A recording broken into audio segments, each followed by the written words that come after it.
कथेचं नाव आहे नायकीन भाग दुसरा. भाग पहिला पाहिला नसेल तर डिस्क्रिप्शन बॉक्समध्ये लिंक दिलेली आहे. आता पुढे. आपल्या भोवती नायकिनीने घातलेलं आगीचं वर्तुळ पाहून महेश भांबावला. पण आता लढण्यातच शहाणपण आहे आणि तेही अक्कल हुशारीने, हेही तो समजून गेला होता. लढताना मेलो तर कदाचित तिच्या बदल्याची आग शांत होऊन ती गावकऱ्यांना त्रास देणार नाही. जर वाचलो तर आपण गावात ताठमानेने परत जाऊ याची त्याला खात्री होती. इतक्यातच पारूने एक आगीचा जोरदार गोळा महेशच्या दिशेने सोडला. महेश 10 फूट लांब जाऊन पडला. मग पारूने हाच खेळ सुरू ठेवला. महेशला उचलायचे आणि इकडे तिकडे आपटायचे. कधी मातीत, कधी गवतात, तर कधी टोकदार दगडात सुद्धा. हे आपल्या नशिबाचे भोग आहेत हे समजून महेश प्रत्येक वेळी पडल्यानंतर उठून तिच्याकडे जाण्याचा प्रयत्न करत होता. पारूच्या शरीराला लागलेली आग अजूनच धगधगत होती व ती जास्तच लालेलाल झालेली. इकडे महेश कणत होता. जोर एकटवून उठण्याचा प्रयत्न करत होता. पण त्याचे शरीर साथ देत नसले तरी त्याचे मन एकदम कणखर होते. चौथ्या वेळी पारूने महेशला चांगला जोरदार तडाखा देऊन इतक्या जोरात हवेत भिरकावले की महेश गावाच्या वेशीपर्यंत येऊन पडला. आता महेशची हाडं खिळखिळी झाली होती. त्याच्या अंगात उठण्याचेही त्राण नव्हते. परंतु त्याने हिंमत हारली नव्हती. जमिनीवर पडल्या पडल्या त्याने महत्प्रयासाने डोळे उघडले. त्याला डोळे उघडण्यासही प्रचंड त्रास होत होता.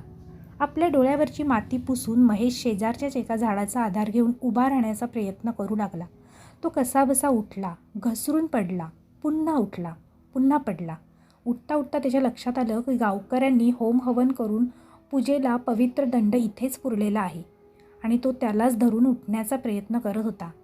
अंगातील उरले सुरले बळ एकटवून महेशने तो दंड जमिनीतून उपसण्याचा प्रयत्न चालू केला. महेश सगळी ताकद लावत होता. अखेरीस पवित्र दंड त्याच्या हातात आलाच. शेवटी नियतीच्या सुद्धा मनात होते की सत्याची जीत व्हावी. पारू दात विचकतच हवेतून उडत उडत त्याच्यासमोर येऊन उभी राहिली. महेशच्या हातात पवित्र दंड असल्याने तिची शक्ती त्याच्यासमोर असफल होती. महेशने पुन्हा एकदा जय क्षेत्रपालचा नारा देऊन लाकडी दंड पारूच्या दिशेने रोखून धरला.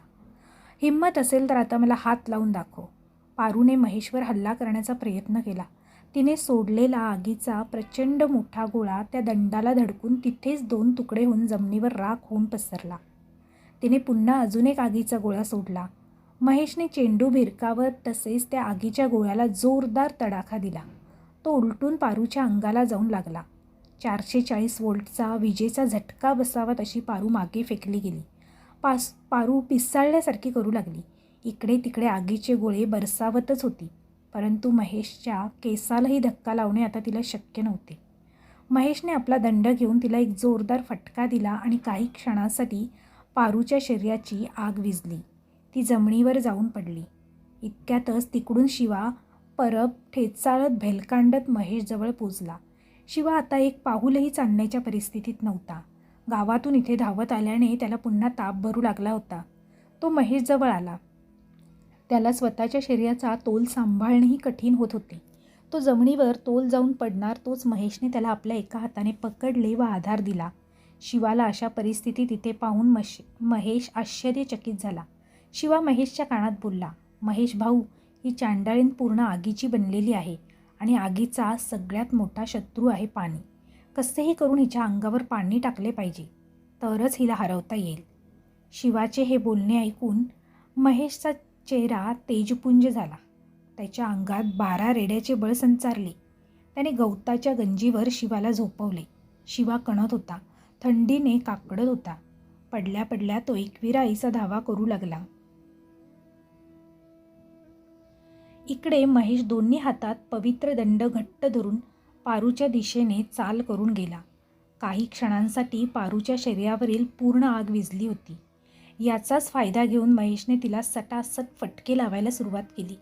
प्रत्येक फटक्यासरशी पारूच्या शरीरावरील आग हळूहळू कमी होत होती आणि ती निष्प्रभ आणि अशक्त झाल्यासारखी वाटत होती. महेश तिला अधिक त्वेषाने मारत होता. त्याने तिला ढकलत एका मोठ्या डबक्यात नेऊन पाडली. तापलेल्या तव्यावर पाणी टाकल्यावर जसा जोरदार आवाज होतो तसाच आवाज आसमंतात घुमून गेला. इकडे गावकऱ्यांना वाटलं झालं, संपलं सगळं. आता महेशला पारूने जाळून टाकले आणि त्याचा खेळ संपला. परंतु महेश पारूच्या अमानवीय शक्तींवर भारी पडत होता. डबक्यात पडलेल्या पारूला पाण्याचा गारवा अजिबात सहन होत नव्हता, कारण ती पूर्णपणे आगीने बनलेली होती. आगीवर पाणी ओतल्यावर काय होणार, तेच तिचे झाले. अख्ख्या गावाला आपल्या भीतीने त्रस्त करणारी पारू पुन्हा एकदा दयेची याचना करत त्यातून बाहेर येण्याचा अयशस्वी प्रयत्न करत होती. पारू पूर्णपणे निष्प्रभ झालेली आहे हे पाहून महेशने त्या दंडावरील एक धागा काढून तो पारूच्या गळ्याभोवती बांधून टाकला. आधीच पाण्यात पडून तडफडत असलेली पारू अजून मोठ्याने धाय मोकलून रडू लागली. पुन्हा एकदा महेश तिच्यावर भारी पडला होता. जशी जशी पारूची शक्ती कमी होऊ लागली तसा तसा शिवाचा ताप पसरू लागला. त्याला आता थंडी वाजण्याची झाली, पण तो आपल्या जागेवर उठून बसला. थोड्याच वेळात शिवाला चांगलीच हुशारी आली व शिवा परत गावाच्या दिशेने पळत सुटला. वेशीच्या आसपासच्या घरांची दारे मोठमोठ्याने बडवत त्याने सर्वांना बाहेर काढले. आधी सगळ्यांना वाटले आता पारू नायकिनीचा फेरा आपल्या गावात आला. ती आपली दारे वाजवून आपल्याला बाहेर काढत आहे असे बरेच जणांना वाटले. पण शिवा परब जीवाच्या आकांताने ओरडत होता. अखेरीस गावकरी बाहेर आले आणि शिवाच्या पाठोपाठ नायकिनीच्या वाड्याबाहेरच्या डबक्याभोवती जमले. इतके दिवस आम्हाला छळणारी पारू गळ्यात पट्टा बांधलेल्या कुत्र्यासारखी त्या घाण पाण्याच्या डबक्यात पडून होती. गावकरी तिची ही परिस्थिती पाहून हसत होते. अखेरीस गावकरी बाहेर आले आणि शिवाच्या पाठोपाठ नायकिनीच्या वाड्याबाहेरच्या डबक्याभोवती जमले. इतके दिवस आम्हाला छळणारी पारू गळ्यात पट्टा बांधलेल्या कुत्र्यासारखी त्या घाण पाण्याच्या डबक्यात पडून होती. गावकरी तिच्या परिस्थितीवर मोठमोठ्याने हसत होते. इतके दिवस आम्हाला घाबरवत होतीस ना, बघ आता तुझी स्वतःची काय परिस्थिती.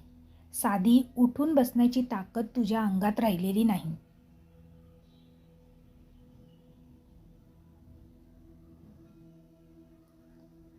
शिवाने शेजारच्या विहिरीतील बादली काढून पारूच्या अंगावर पाण्याच्या बादल्या मोठमोठ्याने ओतायला सुरुवात केली.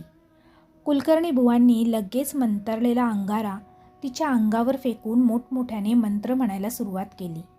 हे सर्व पारूच्या सहनशक्तीच्या बाहेरचे होते. उसने अवसान आणून पारू तिथून अदृश्य झाली आणि परत कधीच कोणाला दिसली नाही. आपल्या गावावरील तिथे संकट टळले म्हणून गावकरी प्रचंड खुश झालेले. एकमेकांना टाळ्या देत मोठमोठ्याने आरोळ्या देत गावकरी वाड्याच्या विटा इतरत्र फेकून देत होते.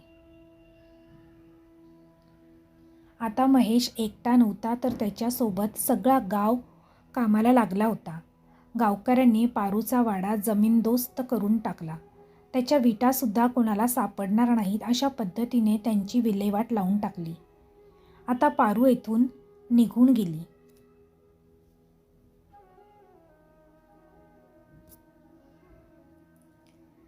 परंतु बोलून चालून अवदस असती ती आता दुर्बल झाली होती. ती तिथून निघून गेली आणि पोचली त्या ठिकाणी जिथे पोलिसांनी तिचा मृतदेह पुरलेला होता. तो एकमेव स्रोत होता जिथून तिला आता अजून ताकद मिळण्याची शक्यता होती. पाणी, अंगारा आणि मंत्रतंत्रांच्या शक्तीने ती जायबंद झालेली पारू तिच्या मृतदेहात शिरली. ती तिथेच विसावली.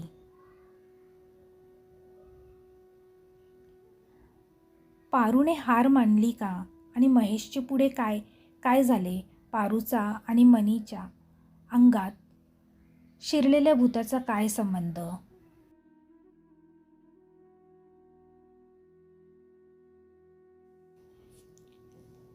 पारू तिच्या मृतदेहात जाऊन विसावली तरी तिच्या बदल्याची आग विझली नव्हती. आपली काहीच चूक नसताना फक्त खोताला वाचवण्यासाठी ओरडले याची एवढी मोठी शिक्षा द्यावी मला महेशने? मी तर एक नाचणारी. खोताने मला विकत आणून या गावात बसवले. यात मी काय चूक केली? इतके सारे होऊनही आज महेश माझ्या अमानवीय शक्तीवर भारी पडला. मी पार हिंदीन झाली आहे. माझ्या या अवस्थेला जबाबदार महेश, शिवा परब आणि कुलकर्णी बुवाला मी सोडणार नाही. पारू आतल्या आत धुमसत होती. तिच्या अपमाना इतकाच तिला अंगावर पडलेल्या पाण्याचा, अंगाऱ्याचा आणि विशेष करून मानेभोवती बांधलेल्या त्या देवी धाग्याचा फार त्रास होत होता. आगीचे लोट सोडणारी पारू राख होता होता वाचलेली. अग्निकन्या असलेली पारू नायकीन आज तिच्या जमिनीत पुरलेल्या देहात विश्रांती घेत वाट पाहत होती योग्य संधीची. तिच्या हातात सध्या तेवढेच होते. इकडे महेशच्या शरीराची पार वाट लागलेली. त्याची बरीच हाडे मोडलेली, ठिकठिकाणी खरचटलेले रक्त वाहत होते. एक डोळा थोडक्यात वाचलेला, सर्व शरीरावर सूज चढलेली. तरीही महेश खुश होता. सर्वांनी वाजत गाजत महेशला गावात आणले. महेशची शुद्ध हरपली. 2 महिने दवाखान्यात काढून मगच महेश घरी परतू शकला. आता महेश महादेव जोशी माननीय सरपंच बनले. यथावकाश शिवाजी परबाची कन्या अवंतीसोबत त्याचा विवाह झाला. सर्व काही व्यवस्थित सुरू होते. पण तिकडे पारूच्या मनात सुडाची आग शांत झालेली नव्हती. वर्षामागून वर्ष गेली. महेश वयोमानाने मरण पावला. गावकरी दुःखी, कष्टी झाले. पण नियतीपुढे कोणाचा इलाज चालतो. एके दिवशी गावाबाहेरच्या जंगलाला आग लागली. शेकडो झाडे वणव्यात भस्मसात झाली. त्या आगीची धग लागून जमिनी तापली आणि जमिनीखालची पारू पण. पारू नायकीन बोलून चालून अग्निकन्याच. आगीच्या गरमीने पारू सुखावली. मोबाईलची बॅटरी चार्ज व्हावी तशी पारू ताजीतवानी झाली. तिच्या मानेभोवतीचा देवी धागा आता कुचका झाला होता. पारूने सर्व शक्ती एकवटून तो तोडला व बाहेर आली. आगीत नाचू लागली. त्या आगीने तिच्या अंगात ऊर्जेचा संचार आला. पारू पुन्हा सज्ज झाली महेश व गाववाल्यांचा बदला घेण्यासाठी. पारू जंगलातून थेट प्रकट झाली ती महेशच्या घराबाहेर. तिची नखे शिवशिवत होती महेशच्या नरडीचा गोठ घ्यायला. ओसरीवर येऊन पाहते तो चंदनाचा हार घातलेला महेशचा फोटो. पारू अस्वस्थ झाली. तिथून निघून थेट आली तो तिचा वाडा होता त्या ठिकाणी. त्या ठिकाणीही काहीच नव्हते. या ठिकाणी पूर्वी एक वाडा होता हे कोणाला सांगूनही खरे वाटले नसते. चिडलेली पारू एक आसरा शोधत होती. तिला दिसली देवाला मुंजीची पत्रिका ठेवायला निघालेली आणि मस्तीखोर लहानगी मनी. झाडामागे लपून माझी व सुनीलची गंमत बघणारी. पारूने पुढचा मागचा विचार न करता तिच्या शरीरात प्रवेश केला व बाहेर आले मनीचे शरीर. पण त्यावर ताबा होता पारू नायकिनीचा. मी तिची वेणी ओढताच मला जो धक्का बसला तो मनीने नाही तर पारूने दिलेला होता. म्हणून तर मी पार 3 फूट लांब जाऊन पडलो. नेहमी पाण्यात खेळणारी मनी आज ना पाण्यात गेली ना मंदिरात आली. कारण अग्निकन्या पारूला पाण्याची आणि हो देवबाप्पाची एक ॲलर्जी होती. मानवी देहात प्रवेश केल्यावर तिला भुकेची जाणीव झाली आणि म्हणूनच मनी कच्ची अंडी खाऊ लागली होती आणि मला कोंबडी आणून दे असा तिने आदेश दिला होता. मी आणि सईबाई आणि जीवाच्या वेगाने आमच्या घरची वाट तुडवीत होतो. सईबाईचे देवाला नवस सुरूच होते. जीवाप्पाला हे काही नवीन नव्हते. तो आपल्या भारदस्त मिशांवर ताव देत पावले टाकीत होता व जीवाप्पाच्या ध्यानी मनी नव्हते की त्याची गाठ या गावच्या कट्टर शत्रू असलेल्या पारू नायकिनीशी पडणार होती. आम्ही तिघे बागेत पोचलो आणि मनी मोठमोठ्याने हसू लागली. हा हा, कोंबडीबरोबर ही म्हैस आणि हे करडू कशाला आणलेस रे. मणीने सईबाईच्या हातातली कोंबडी लागलीच हिसकावून घेतली आणि त्यात जिवंत कोंबडीची पिसे उपटायला तिने सुरुवात केली.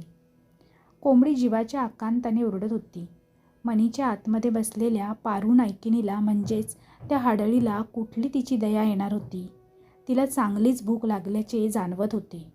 तिने त्या कोंबडीची मुंडी पिरगाळून तिला एका सेकंदात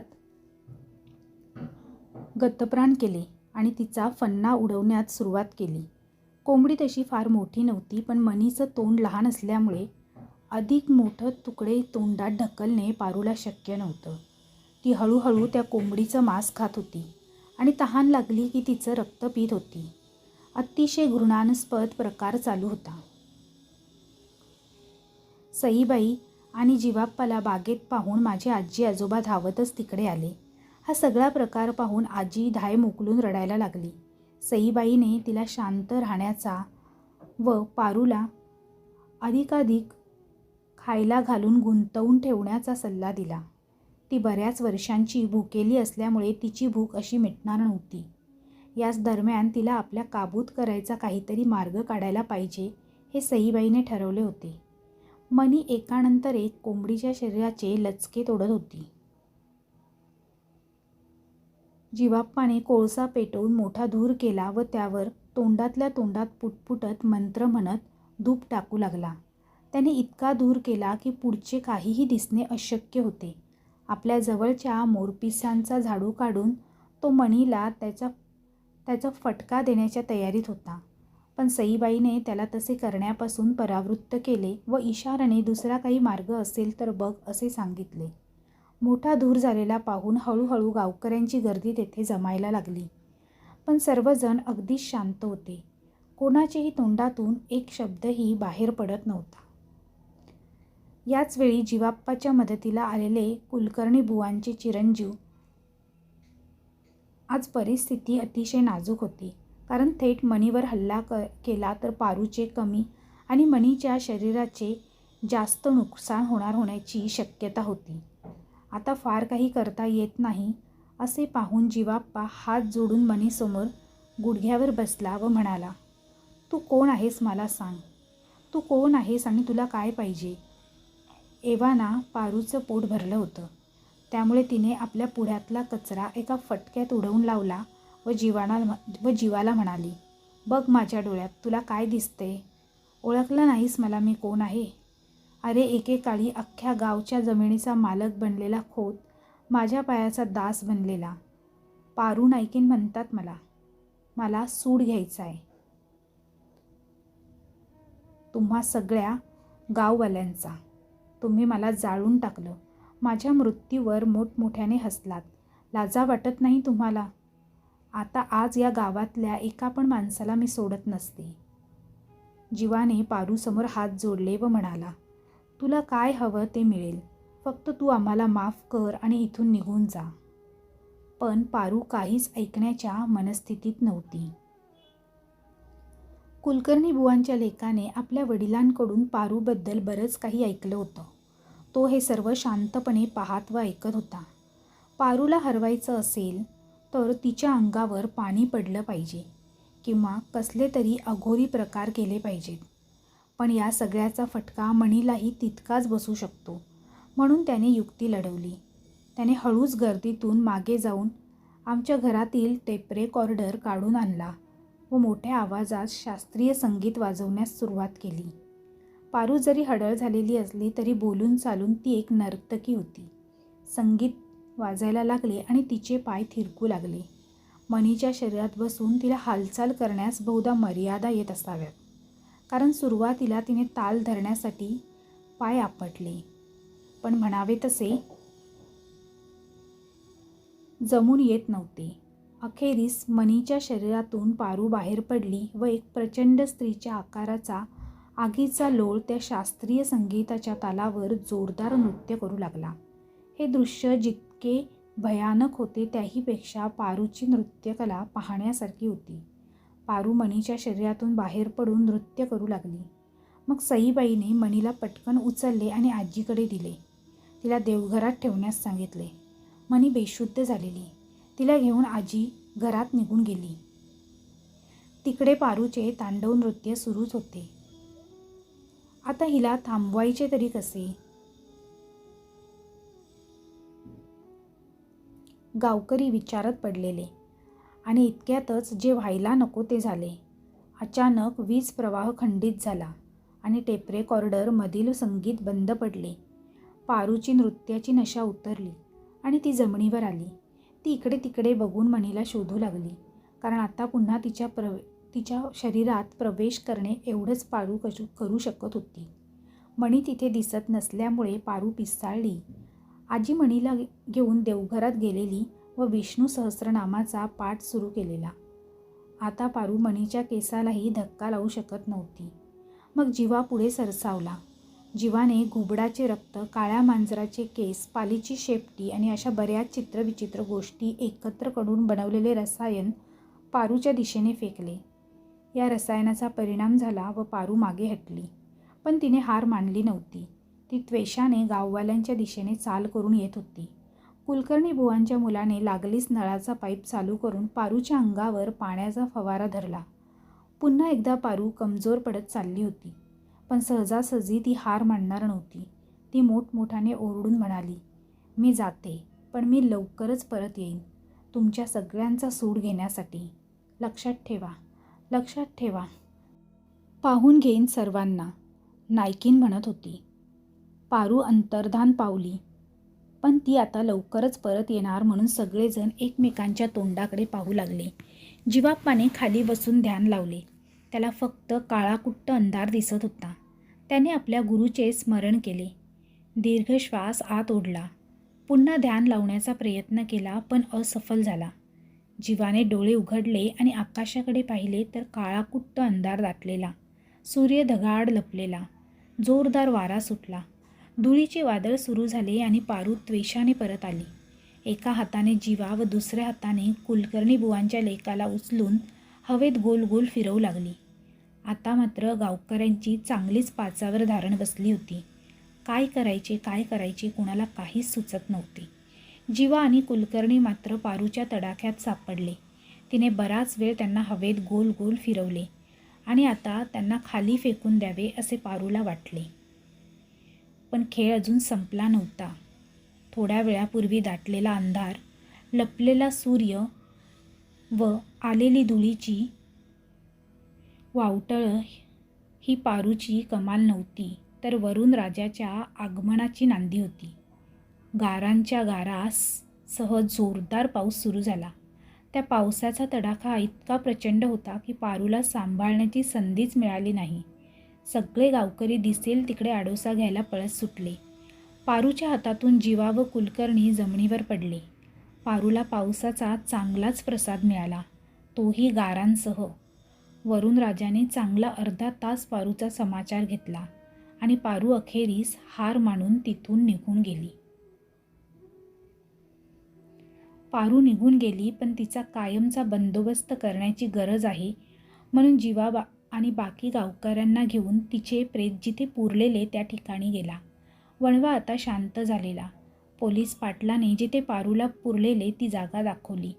पारूचा सांगाडा बाहेर काढून त्याचे योग्य ते अंत्यसंस्कार करण्यात आले आणि अशा रीतीने पारू नायकिनीचा भयानक जीवनयात्रेचा अंत झाला. समाप्त. तर मित्रमैत्रिणींनो, तुम्हाला कशी वाटली ही कथा हे कमेंट बॉक्समध्ये कमेंट करून नक्की कळवा. तसेच कथा आवडली असेल तर तुमच्या जास्तीत जास्त मित्रपरिवारांसोबत शेअर करायला विसरू नका. कथा आवडली असेल तर कथेला लाईक करा आणि शेअर करा. त्याचप्रमाणे चॅनेलला सबस्क्राईब करा. तसेच बेल आयकॉनवर क्लिक करून ऑलवर सेट करा, म्हणजे तुम्हाला नवनवीन व्हिडिओचे नोटिफिकेशन लगेचच मिळतील. पुन्हा भेटूया अशीच नवीन कथा घेऊन. तोपर्यंत सर्वांना धन्यवाद. Bye bye.